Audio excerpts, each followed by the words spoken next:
Kerusakan hutan ikut jadi pemicu banjir bandang di Sumatera dan bagaimana kita harus belajar dari bencana ini, terutama soal kelestarian lingkungan.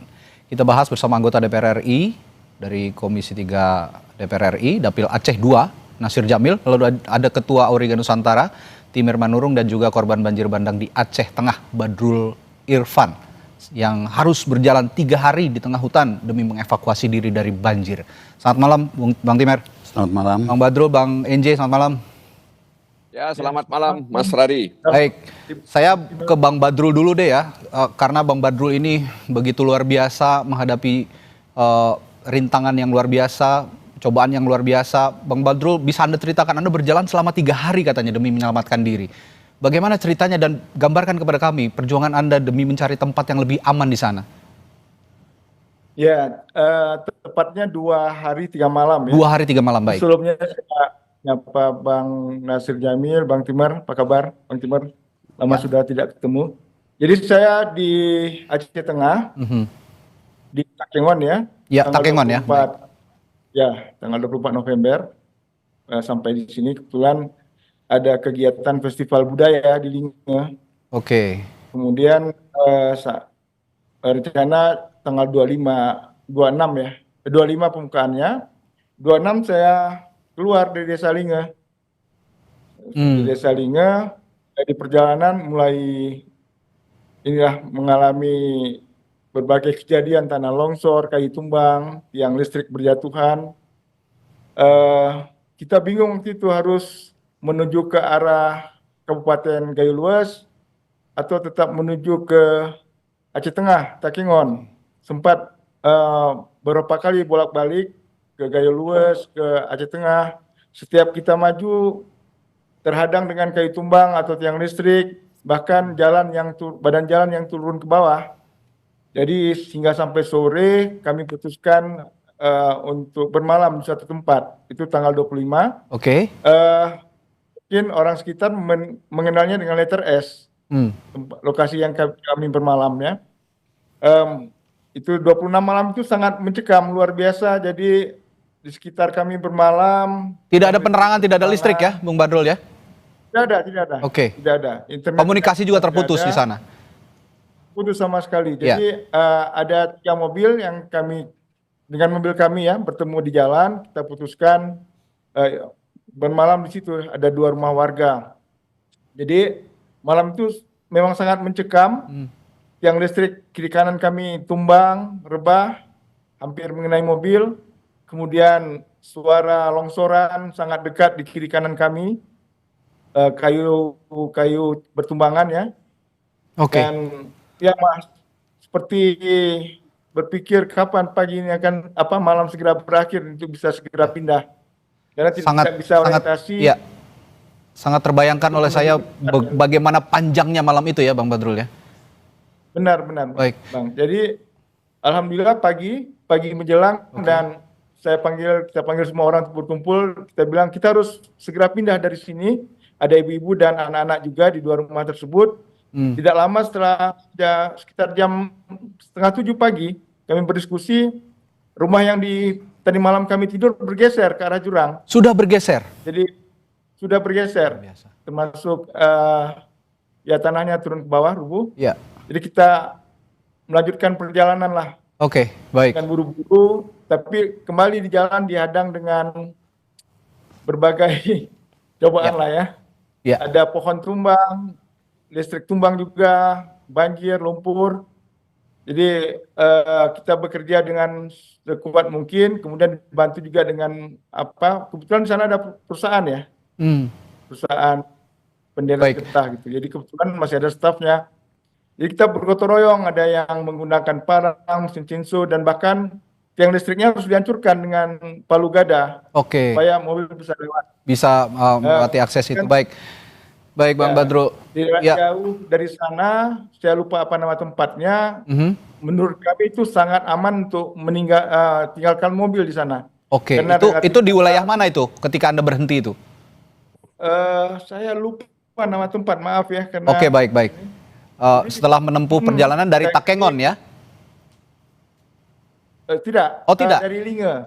Dari mana? Mohon maaf. Saya dari Linge menuju Takengon. Oh, baik. Ceritanya. Oke, luar biasa perjalanan yang panjang dan mencekam. Sepanjang perjalanan mendengar tanpa penerangan, malam-malam mendengar suara longsoran susulan, mungkin juga ada banjir bandang susulan dengan penerangan yang minim. Anda juga tidak bisa melihat dari mana arah datangnya longsor, dari mana arah datangnya banjir bandang. Luar biasa. Ini sekali lagi kami turut prihatin mendengar cerita dari Bang Badrul tadi. Nah, dari cerita Bang Badrul tadi saya ke Bung Nasir. Bagaimana Anda melihat perjuangan seorang warga seperti Bang Badrul ini di Dapil di Aceh yang terdampak banjir dan sampai saat ini mungkin juga belum tercukupi kebutuhannya setelah diterpa bencana yang begitu besar di Aceh, Bung Nasir? Ya, terima kasih Mas Radi. Situasi di lapangan memang belum begitu baik. Masih banyak titik yang belum disentuh. Perkiraan saya masih 25% yang bisa ditangani oleh pemerintah. Dan itu untung ada Polri dan TNI yang masuk ke tengah-tengah masyarakat dan kemudian membantu meringankan beban mereka, termasuk juga memasukkan bahan-bahan pokok, apakah itu minyak, beras, dan juga makanan-makanan ringan yang bisa dimakan langsung begitu. Oke. Jadi memang apa yang dialami oleh Pak Badrul itu juga dialami oleh banyak orang. Teman saya juga itu 3 hari 3 malam Pak Badrul, kebetulan dia ada acara di Takengon. Kemudian terjadi peristiwa itu, artinya curah hujan yang tinggi menyebabkan banjir dan longsor, sehingga dia berjalan kaki ke Biren, lebih kurang 3 hari 3 malam melalui jalan-jalan setapak yang dia lalui itu. Jadi memang apa yang terjadi di Benar Meriah, Aceh Tengah, kemudian juga di Aceh Selatan, di Aceh Barat, di Aceh Jaya, dan juga di Singkil, itu Aceh Tenggara. Saya pikir ini satu fenomena bukan hanya disebabkan oleh klimatologis tapi ada persoalan ada persoalan kerusakan biofisik lingkungan kita itu. Oke. Jadi pembukaan hutan, penebangan kayu di hutan, kemudian pertambangan dan tidak didukung oleh daya dukung ekosistem yang baik, itulah menyebabkan itu. Jadi bukan hanya soal cuaca tapi memang daya dukung ekosistem kita itu tidak bisa lagi menampung curah hujan yang begitu tinggi dan berhari-hari itu. Ya, saya sepakat dengan Bung Nasir. Alih-alih beberapa pejabat negara mengatakan ini faktor cuaca, tapi kok saya melihatnya ini ulah tangan manusia. Saya akan bertanya juga ke Bung Timer. Bung Timer, berdasarkan data citra satelit yang Auriga Nusantara juga lakukan beberapa saat yang lalu, berapa hektar hutan primer dan gambut yang hilang di Aceh, Sumut dan Sumbar, dan kira-kira ini ulah siapa? Kalau memang tadi menyalahkan cuaca, saya juga tidak yakin nih masalah cuaca. Malam Mas, cuaca memang satu hal. Kita tidak bisa memungkiri bahwa memang curah hujan meninggi. Betul. Tapi kita lihat dari misalnya video, gambar gitu kita bisa melihat bahwa air yang itu kan kelihatan kuningnya pekat sekali. Betul. Itu artinya material tanahnya sangat tinggi. Gembur begitu ya? Itu penuh dengan tanah, itu berarti artinya adalah ada lahan terbuka di daerah hulunya gitu ya. Satu, yang kedua juga ada banyak pohon-pohon yang bukan dengan akar-akarnya. Artinya sudah seperti yang dikatakan tadi dari Kementerian Kehutanan, katanya ini kayu lapuk lah, pohon lapuk atau pohon tumbang, itu tidak benar ya? Berarti ada juga yang begitu. Ada kayu lapuk. Oke. Kita pungkiri, dan saya membaca pernyataannya Dirjen Gakum juga adalah sebenarnya dia menutup bahwa sedang menyelidiki kayu-kayu penebangannya. Oke. Nah, yang jadi soal menurut saya adalah ini kita jangan terjebak pada cuman kayunya saja nih. Karena kayunya kan hanya di atas tuh. Kayu itu biasanya cuma degradasi, bukan deforestasi. Tapi begitu pembukaan lahan, jadi sawit, jadi tambang, nah ini deforestasi. Itu deforestasi. Jadi bukan kalau kayu kita akan bicara degradasi, sementara kalau hutan hilang kita bicara deforestasi. Nah, persoalannya adalah kami sedang menyiapkan juga, memang kebetulan menyiapkan merilis data deforestasi 2025 pada Januari nanti. Pada 10 bulan sekarang, 10 Januari sampai Oktober, deforestasi di Aceh itu hampir 4 kali lipat dari sepanjang deforestasi 2024. Jadi sekitar 7.000-an hektar tahun lalu, sekarang hampir 30.000. Sama dengan Sumatera Utara, angkanya di Sumatera Barat. Sekarang ini yang menarik adalah Sumatera Barat itu nomor 4 dalam 10 bulan. Hutannya nggak seberapa. Aceh nomor 5. Sumut nomor 7, Oke. tadinya Sumut nomor 10, Aceh dan Sumatera Barat tadinya di bawah jauh. Oke. Sekarang mereka ini 3 provinsi ini melonjak nih. Artinya memang sedang terjadi perusakan hutan luar biasa di sana. Dan kalau misalnya kita lihat ke Sumatera Utara terutama di Tapanuli Tengah dan Tapanuli Selatan, banyak tuh illegal logging sebagai awalan tuh. Jadi illegal loggingnya dulu, kayunya dulu diambilin. Habis itu kayunya nggak ada, baru kemudian hutannya dihabisin. Nah ini yang di pernyataannya Dirjen Gakum di pemegang hak atas tanah. Jadi seolah-olah tanah dia punya lahan milik, tapi sebenarnya kayunya dari hutan nih. Oke. Nah pencucian ini yang memang harus kita satu hal, tapi juga adalah menurut saya juga memang kalau kita lihat Sumatera, terutama bagian utara, melonjakan sawit memang luar biasa, Mas. Oke, Jadi alih fungsi lahan ya, monokultur memang soal kita secara Sumatera gitu ya, mau monokultur sawit, kebun kayu kami nyebutnya, eukaliptusnya, Indorayon atau TPL gitu ya, dan tambang juga. Jadi di tambang misalnya di daerah Batang Toru itu tambangnya kan ada tuh. Bagaimana bisa daerah berbukit begitu kita bolehkan tambang. Nah, jadi menurut saya memang ini ada kesalahan pemberian izin, ini harus dikoreksi, dan ada kesalahan juga di kemudian masyarakat kita harus ngakuin, karena banyak juga kebun kecil-kecil. Nah, tapi menurut saya adalah saatnya Presiden Prabowo sekarang melindungi semua hutan alam tersisa. Terbitkan peraturan presiden yang melindungi sehingga siapapun yang menebang hutan alam tersisa itu adalah perbuatan ilegal. Saya pikir itu langkah yang sangat genuine kalau Pak Presiden langsung mengambil terobosan. Perpres. Ini ada relate-nya dengan Bung Nasir juga di Komisi 3 kalau kita mau menegakkan masalah hukum gitu ya. Bung Nasir, saya akan juga tanyakan nanti ke Bung Nasir soal itu, termasuk juga saya tanyakan kondisi Bang Badrul sekarang di Aceh Tengah bagaimana, saya tanyakan juga kondisi keluarga, apakah sudah mencukupi bantuan yang disalurkan oleh pemerintah. Saya akan tanyakan hal itu sesaat lagi di Sapa Indonesia Malam, tetaplah bersama. Kami masih perbincangkan begitu masifnya dampak deforestasi yang terjadi di Pulau Sumatera. Tidak hanya bicara soal Aceh, Sumut, dan Sumber yang saat ini sedang dilanda bencana longsor dan banjir, tapi seluruh wilayah di Sumatera, bahkan seluruh Indonesia, hutan-hutan yang perlahan mengalami deforestasi. Nah, tadi saya bertanya ke Bung Nasir soal penegakan hukum, tapi sebelum saya ke sana, saya tanya dulu ke Bung Badrul sebagai warga yang berada di Aceh Tengah saat ini. Bagaimana kabar keluarga Anda saat ini dan handai tolan di sana semua dalam keadaan baik-baik saja, Bung Badrul? Iya, keluarga saya kebetulan di Banda Aceh ya. Oh, baik. Sekitar 400 km dari Aceh Tengah.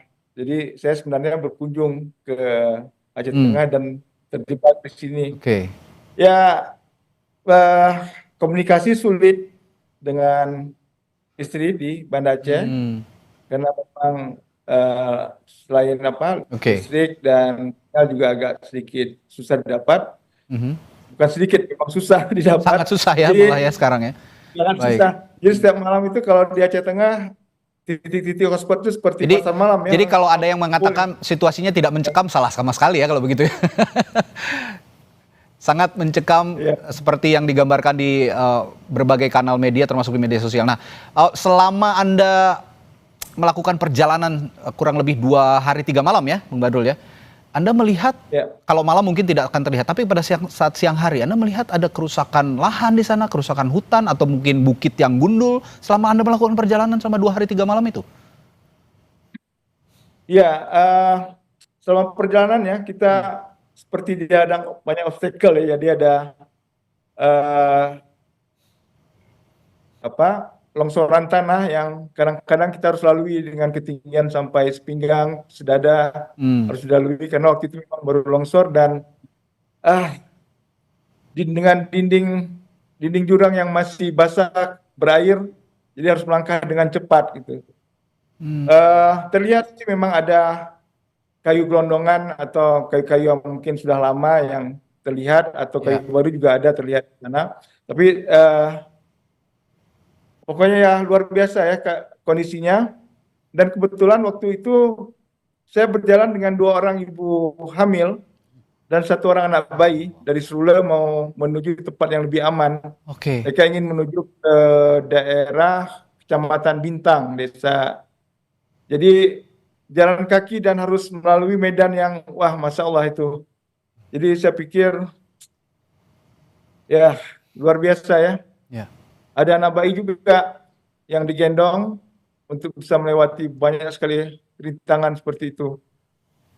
Ya, alhamdulillah semua bisa sampai di tempat tujuan, dan saya pikir ya nggak tahu mereka dapat tenaga dari mana ya. Saya bayangkan Ya. ibu yang tinggal menunggu hari kelahiran waktu itu. Oke.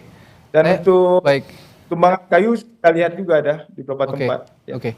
Baik. Saya ke Bung Nasir. Bung Nasir masih bersama kami ya? Ya, masih. Oke, baik. Bung Nasir, tadi saya sempat singgung soal penegakan hukum dan cerita dari Bang Badrul tadi. Begitu mencekamnya, begitu sengsaranya warga ketika dilanda banjir bandang dan juga longsor begitu. Jadi sama sekali saya juga agak geram mendengar ketika ada pernyataan ini sama sekali tidak mencekam, tidak seperti yang disiarkan di media sosial. Ini cerita langsung dari warga yang mengalami. Dan untuk penegakan hukum yang tegas melihat warga yang terdampak dan sengsara seperti itu, ini sepertinya perlu ada perlu ada langkah cepat begitu, Bung Nasir. Kira-kira yang didorong oleh Anda sebagai anggota DPR dari Aceh dan juga duduk di Komisi 3, di Komisi Hukum, apa yang bisa Anda tawarkan?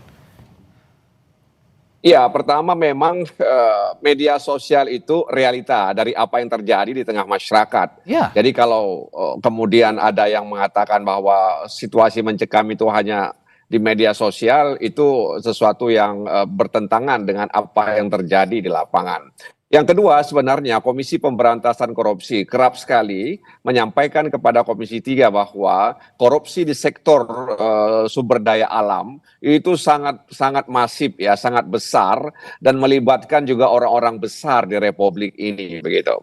Dan upaya-upaya untuk mengatasi itu memang masih belum seperti yang diharapkan. Ya, penegakan hukum oleh kepolisian, penegakan hukum oleh Kementerian Kehutanan, ya, itu dalam pandangan kami memang belum maksimal. Boleh jadi karena ya tadi itu bahwa ada orang-orang besar yang diberi konsensi, ya sehingga kemudian terjadilah ya penebangan pohon di kawasan hutan tersebut ya. Oke. Bahkan di tahun 2000 berapa waktu itu Menteri Kehutanan kan membuka lahan ya sekitar 1 juta lebih kurang itu 1.600.000 hektar di mana hutan dialihkan ke fungsi lainnya. Itu juga dalam pandangan saya pribadi membuat degradasi ya biofisik lingkungan, dan itu kemudian membuat daya tanggap lahan itu terhadap curah hujan yang tinggi itu tidak mampu dilakukan. Nah, karena sekali lagi memang dibutuhkan penegakan hukum yang konsisten ya, sehingga kemudian peristiwa ini diharapkan bisa menjadi pelajaran bagi kita semua, terutama para pengambil kebijakan dan mereka yang ada di institusi penegak hukum. Oke, Bung Timer, kalau tadi Bung Nasir bilang ada orang besar di balik peristiwa ini yang juga selalu diberi konsesi, atau jangan-jangan juga ada proyek strategis nasional di balik ini semua. Apakah Anda punya data soal ini, catatan soal ini? Yang kami tahu di Sulawesi Tengah, di Tapanuli Tengah Ya. Dan Tapanuli Selatan ada usulan PSN untuk proyek jalan tuh, Oke. yang untuk membelah hutannya gitu ya. Nah yang kayak gini nih yang jadi soal kita, seringkali PSN juga tidak dilandasi dengan kajian yang bagus. Oke, di satu sisi kan masyarakat butuh infrastruktur memang. Tapi Iya. apa yang perlu diperhatikan dengan membangun infrastruktur itu? Jalannya bisa jadi dibutuhkan. Oke. Tapi yang jadi soal kita setiap membangun jalan adalah kita tidak pernah mengenforce bagaimana agar tepi-tepi jalan tidak jadi rumah hunian yang meluas ke kiri kanan. Persoalan kita kan selalu begitu, selalu ekses-ekses yang seolah-olah itu ya udah mau gimana lagi. Nah, ini yang sehingga kemudian ketika pemerintah merencanakan satu proyek, mestinya juga punya safeguard namanya, dan kemudian mengimbangi dengan proses penegakan hukum tadi. Nah, ini yang tidak terjadi dalam konteks banjir yang kita alami sekarang ini. Oke. Dan itu kan kumulatif, Mas Radi. Jadi merusak lingkungan itu tidak lantas sekarang kita rusak, besok akibatnya. Dan apa cerita Bang Badrul tadi kan adalah fenomena yang biasa dengan perusakan alam. Oke. Yang jadi korban siapa, yang ngerusak siapa gitu. Bang Badrul sama sekali tidak ngerusak hutan dia, yang rusak orang lain, tapi dia yang jadi Yang korban. kena dampaknya. Nah, ya. Oke.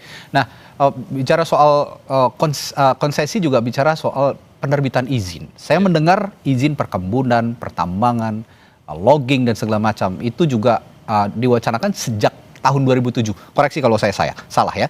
Berulang kali dijanjikan sejak tahun 2007. Tapi kenapa sampai sekarang 2025 sudah bertahun-tahun berlalu masih banyak izin yang terbit di kawasan lindung di hutan produksi terutama. Iya. Dan yang diterbitkan kementerian kan kadang-kadang gini juga Mas. Jadi Kementerian Kehutanan, saya tidak belain Kementerian Kehutanan. Ya. Tapi kadang-kadang mereka pada posisi susah ketika usulan itu datang dari pemerintah daerah. Misalnya, yang jadi fenomena sekarang Mas bukan izin 1-2, datang dengan perubahan tata ruang yang diusulkan pemerintah daerah. Jadi sama-sama nih semua nih. Kita tidak sedang bisa belain Pemda atau Pemprov atau Pemkap atau kementerian. Semuanya tiba-tiba pada saat yang seolah-olah nggak punya pilihan. Karena misalnya di Aceh misalnya, Bang Badr mungkin tahu, bisa koreksi. Kawasan ekosistem Loser saat ini itu pun terancam tidak ada lagi gitu sebagai kawasan, yang ada tinggal Taman Nasional Loser. Jadi ada memang dalam situasi kita sekarang, atau terutama di masa Pak Jokowi kedua dan awal-awal Pak Prabowo ini, kita seolah-olah gamang nih, mana nih yang kebijakan yang akan akan kita lakukan atau akan kita terapkan, sementara perusahaan alam jalan terus. Jadi itu tadi yang dikatakan Bung Timer, ini lagi-lagi penegakan hukum yang tegas perlu dilakukan, mengingat kalau kata Bung Leonard kemarin dari Greenpeace sudah menjadi gunang kusut masalah ini, sehingga harus memang diurai satu persatu, mulai dari penegakan hukumnya dulu baru ditata perizinannya. Saya kembali ke Bung Badrul. Bang Badrul, kalau Anda tadi mengatakan sekarang sulit ada akses komunikasi, lalu juga bantuan masih terbatas karena akses masih terputus dari beberapa daerah untuk menyampaikan bantuan. Bagaimana dengan bahan bakar? Kabarnya di beberapa wilayah juga bahan bakar kesulitan karena tidak bisa masuk, sementara masyarakat juga beraktivitas menggunakan kendaraan bermotor. Bagaimana Bung Badrul di sana kondisinya? Ya benar, itu kondisi yang sama di sini. Sulit sekali mendapatkan bahan bakar kalau hari-hari kita disuguhi dengan pandangan antrian BBM yang sangat panjang, sampai kilometer itu panjangnya. Jadi ya mungkin bisa mohonlah kepada semua pihak ya. Ini sudah sangat urgent. Infonya juga hari ini bahan bakar gas juga sudah semakin langka atau bahkan mungkin sudah hilang. Baik. Gitu, ya Bang. Oke, saya ingin tanya Bang Badrul, mohon maaf usianya saat ini berapa? Saya harus bilang 54 tahun sekarang. Oh baik, mohon maaf ya, saya harus tanyakan, selama 54 tahun Anda sebagai warga Aceh, apakah ini bencana yang paling parah atau sebelumnya pernah terjadi bencana seperti ini, dan bagaimana komparasinya jika memang ada bencana sebelumnya? Ya saya pikir ini yang paling parah ya, saya rasakan ya. Dulu ada juga banjir di Aceh Tamiang, kalau tidak salah 2006. Ya, tapi ya kerusakannya juga tidak besar, tapi saya pikir tidak seluas sekarang. Itu dampaknya juga penanganannya waktu itu lebih cepat. Mungkin masih ada BRR ya waktu itu. Aceh masih pada proses rehab rekon. Jadi banyak sumber daya yang bisa dikerahkan. Jadi kalau sekarang saya pikir ini sudah hari ke-8 atau ke-7, belum ada akses jalan yang bisa ditembus untuk bisa menuju ke Banda Aceh. Baik, melihat kondisi seperti itu 2006 ya tadi kalau Anda gambarkan, sekitar 2006 di Aceh Tamiang pernah terjadi bencana seperti ini, banjir dan longsor, tapi ini yang terparah menurut Bung Badrul. Bang Nasir, apa merasakan hal yang sama sebagai anggota DPR RI dari Aceh? Ya, jadi saya hari Sabtu itu perjalanan menuju Biren, ya saya singgah di PD Jaya, kemudian saya juga singgah di Biren, kemudian di Biren ada jembatan yang putus, lalu saya naik perahu karet yang disiapkan oleh kepolisian. Perahu karet itu juga digunakan oleh warga lainnya untuk menyeberang. Nah setelah itu baru naik mobil lagi ke Los Mame, ke Aceh Utara. Tapi saya tidak bisa menembus Langsa, Aceh Tamiang, saya tidak bisa menembus Aceh Tengah dan Benar Meriah. Jadi memang antrian panjang di SPBU itu sangat luar biasa, dan itu terjadi di pagi hari, siang hari, sore hari, sampai malam hari. Dan herannya kadang ada di depan SPBU itu, nggak jauh dari SPBU, orang menjual eceran minyak yang harganya, ya, eceran bahan bakar itu yang harganya 50.000 per liter, ya. Jadi ini situasi yang sangat miris sekali. Jadi lampu mati. Saya di Banda Aceh ini mati lampu, ya. Saya di dalam mobil, jadi harus menghidupkan HP ini dari cas yang ada di mobil. Jadi gelap. Terbatas ya. Saya di luar, ya. Jadi memang situasi sinyal juga kadang muncul, kadang hilang. Jadi sama sekali memang tidak begitu tanggap, ya, dalam mengantisipasi bencana seperti ini. Baik, ya ini kalau saya boleh simpulkan sementara dari gambaran Bang Nasir dan juga Bung Badrul gitu di Aceh sana yang saat ini berada di Aceh, begitu terbatasnya gerak-gerik aktivitas warga karena bencana banjir yang begitu besar dibandingkan dengan bencana sebelumnya. Ini sepertinya memang yang paling menyusahkan warga. Nah, Bung Timer, kalau memang tadi penegakan hukum harus dikedepankan, apa kira-kira yang perlu didorong lebih awal? Prioritas apa? Hukum di ranah yang mana? Apakah pembatasan izinnya dulu, ataukah penegakan hukum mereka yang melakukan pembalakan liar, atau di mana? Saya akan tanyakan itu sesaat lagi di Sapa Indonesia Malam. Tetaplah bersama kami. Saat meninjau lokasi dan mengunjungi korban banjir bandang di Sumatera Utara, Presiden Prabowo Subianto mengingatkan semua pihak waspada atas dampak perubahan iklim. Prabowo pun meminta seluruh jajaran pemerintah menjaga lingkungan untuk mengantisipasi perubahan iklim di masa mendatang. Perubahan iklim itu sangat tidak baik. Pemerintahan harus benar-benar berfungsi menjaga lingkungan, mengantisipasi kondisi di masa depan mungkin yang di daerah-daerah juga semuanya harus siap menghadapi kondisi yang perubahan iklim yang berpengaruh.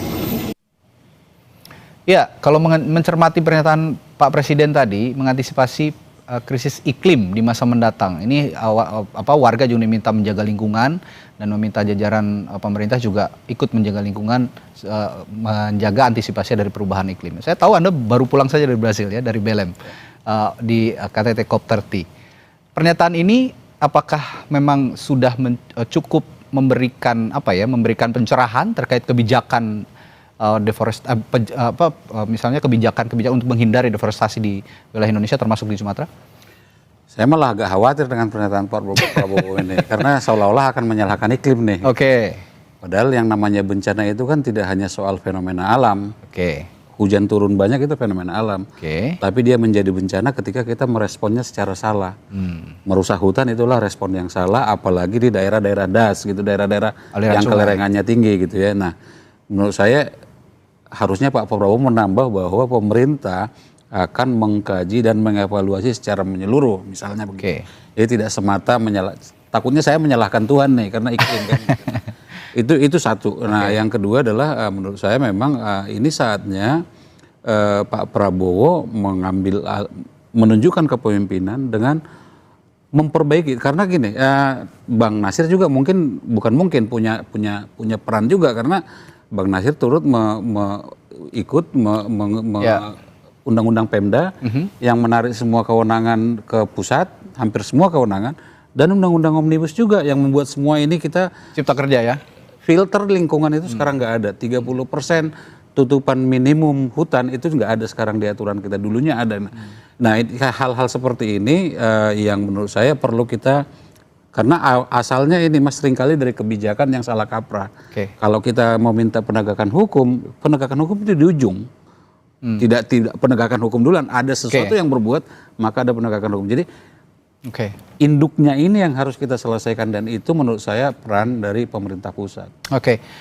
Bang Badrul, Anda juga mungkin tadi sama-sama bisa mendengar ya pernyataan Presiden Prabowo Subianto yang menyatakan waspada dengan perubahan iklim atau krisis iklim yang terjadi ke depan. Anda sebagai warga Aceh yang saat ini terdampak mendengar pernyataan dari Presiden seperti itu, apa yang bisa Anda respons dari pernyataan Presiden? Mengingat juga Presiden hari ini datang ke Aceh langsung melihat kondisi pasca bencana di sana, Bang Badrul. Ya, kalau waspada ya pasti tetap waspada ya masyarakat. Tidak ada yang mau mengalami celaka pasti. Jadi kalau Oh, ya, sepertinya ada kendala komunikasi dengan Bang Badrul. Ya, saya yakin dari pernyataan singkat Bang Badrul tadi, Bung Timer, waspada ya tentu saja, pasti masyarakat akan waspada. Oke, oh baik, sepertinya akan tersambung kembali. Bang Badrul, mohon maaf tadi sempat terputus, silakan dilanjutkan. ya halo. Ya, silakan. Ya halo. Ya, silakan dilanjutkan Bang Badrul. Oh ya, baik. Kalau untuk waspada saya pikir itu himbauan yang sering ya. Sering masyarakat juga pasti sudah otomatis sudah begitu tahu hujan lebat dan ada anomali iklim pasti waspada. Tapi ya memang tapi harus diikuti juga ya untuk mitigasi dampak. Aceh kan sudah berkali-kali mengalami musibah ekologis ini. Tapi kita selalu gagap bagaimana merespon pasca setelah bencananya terjadi. Contoh hingga hari ini kan, masyarakat di Aceh Tengah itu kesulitan bahan pokok, BBM, lampu mati ini, lampu hidup karena ada genset ya? ada interview di Pas TV. Saya ini di ruangan Pak Kadis Kominfo Aceh Tengah ini. Oh baik. Kalau hari-hari nggak punya sinyal. Baik.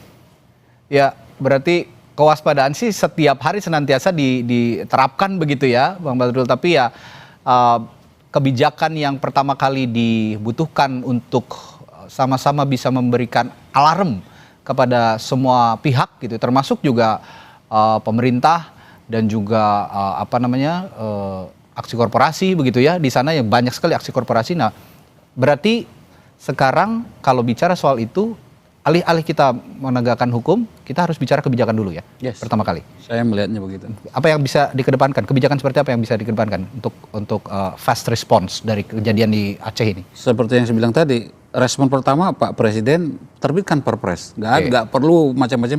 Perpres melindungi semua hutan alam tersisa, sehingga tidak ada lagi deforestasi. Kalau memang niatnya. Dan itu kegagalan kita juga di BLM kemarin, karena Indonesia tidak turut mendukung Forest Roadmap.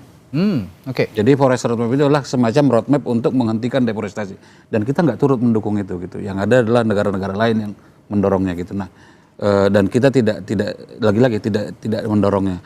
Itu Forest Roadmap perlindungan hutan alam tersisa. Yang kedua adalah kewenangan. Jadi kalau di Sumatera itu kita Auriga pernah bikin bikin semacam simulasi. Begitu ada pabrik, itu deforestasi akan luar biasa meningkat.